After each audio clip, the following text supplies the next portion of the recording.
সাংবাদিক বাধার দায়িত্ব আপনাকে দিচ্ছে। হ্যাঁ কথা বলুন। কি আপনার ওখানে কোথায় যাচ্ছেন? আমার ব্যাপারে করতে হবে। কে কোন দরজার মধ্যে পালা যাচ্ছে? আপনি কোথায় যাচ্ছেন? পুরো বন্ধ হচ্ছে। ভিতরে ঢুকেন, আপনি ভিতরে ঢুকেন। এখানে সব পটিয়ায় বেকারির আড়ালে তৈরি হচ্ছে নকল নেসকাফ কফি, নীরব প্রশাসন। নেসকাফ কফি হলো বিশ্ববিখ্যাত বহুজাতিক সুইজারল্যান্ড ভিত্তিক খাদ্য ও পানীয় কোম্পানি নেসলের একটি কফি ব্র্যান্ড, যা মূলত ইনস্ট্যান্ট কফি তৈরিতে ব্যবহৃত হয়।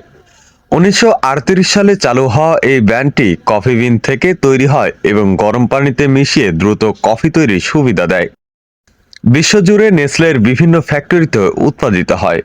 বাংলাদেশে নেসকাফ কফি সহ নেসলের সকল পণ্য প্যাকেজিং ও বাজারজাতকরণ করা হয় গাজীপুরের শ্রীপুরে অবস্থিত কারখানা থেকে।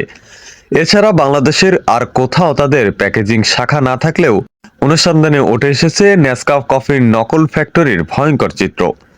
চট্টগ্রামের পটিয়া থানাধীন আমজুরহাট সংলগ্ন নাইখাইন টেকের পেট্রোল পাম্পের পাশের গোলের 250 মিটার ভিতরে নেসারউদ্দিনের জায়গায় মেটকোর সাইনবোর্ড ব্যবহার করে একটি মানহীন কথিত বেকারির আড়ালে গড়ে উঠেছে এই নকল কারখানা, যেই ফ্যাক্টরি হতে দৈনিক লক্ষ লক্ষ টাকার নকল নেসকাফ কফি বাজারজাতকরণ করা হচ্ছে।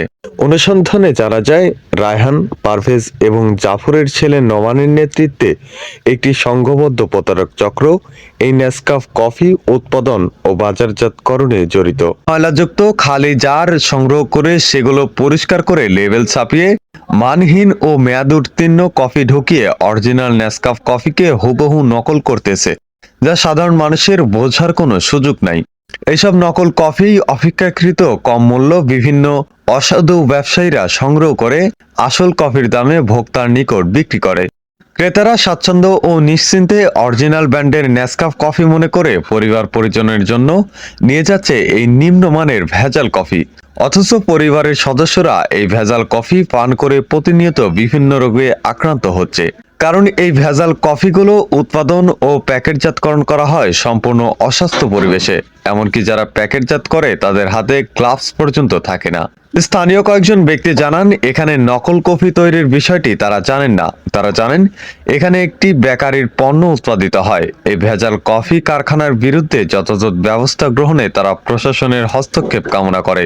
জানতে চাইলে ভেজাল কফি তৈরির মূল হোতা রায়হান বলেন, এলাকার স্থানীয় লোকজন এবং প্রশাসনকে ম্যানেজ করে এই ভেজাল কফি তৈরির কারখানা পরিচালনা করেন। নিউজ করে কোনো লাভ হবে না, নিউজ করলে উল্টো ফাঁসিয়ে দেওয়া হবে। এ বিষয়ে পটিয়া থানার অফিসার ইনচার্জের কাছে জানতে চাইলে তিনি বলেন, এই বিষয়ে কিছু জানেন না তিনি, তবে এখন যখন জেনেছেন দেশ ও জাতির স্বার্থে তিনি দ্রুত ব্যবস্থা গ্রহণ করবেন। একটা কোম্পানি, সেই কোম্পানিকে নকল করা আসলে কি যে কোনো কোম্পানি চাইলে কি পারে কিনা সেটা বলেন একটু। না, এরকম তো পারে না। মানে আপনার কোম্পানি আমি নকল করে ইউজ করবো এরকম তো পারে না। তবে এটা যেহেতু এরকম করে করতেছে, আইনগত ব্যবস্থা নেওয়ার প্রয়োজন। ধন্যবাদ ভাই। আপনি কি দেখাচ্ছে বড় বড় গিয়াগুলো তো যাচ্ছে, যে বড় শপিং মল গুলোতে, তাহলে এই আসলে শপিং মল ওরা তো সেই বিষয়ে আপনি উন্নতি 1 নম্বর মনে করেন উন্নতি অফার আছে, ঠিক আছে। ওনার সাথে সাথে যারা কিনতেছে, এই যে 2 নম্বর মাল বিক্রি করতেছে, ওরা অফার দেয় না। যারা বিক্রি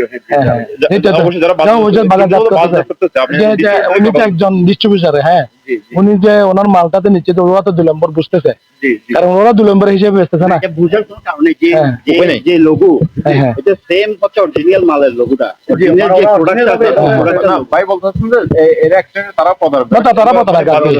মানে ওদের বাজারজাত করতেছে। আপনি কি মনে করেন এটার বিচার হওয়া দরকার? কারণ অবশ্যই অন্য করলে এটা বিচার হবে না। আমার পরিচয় হচ্ছে, আমার বাড়ি এখানে। আপনার নাম? আমার নাম আব্দুল আলিম।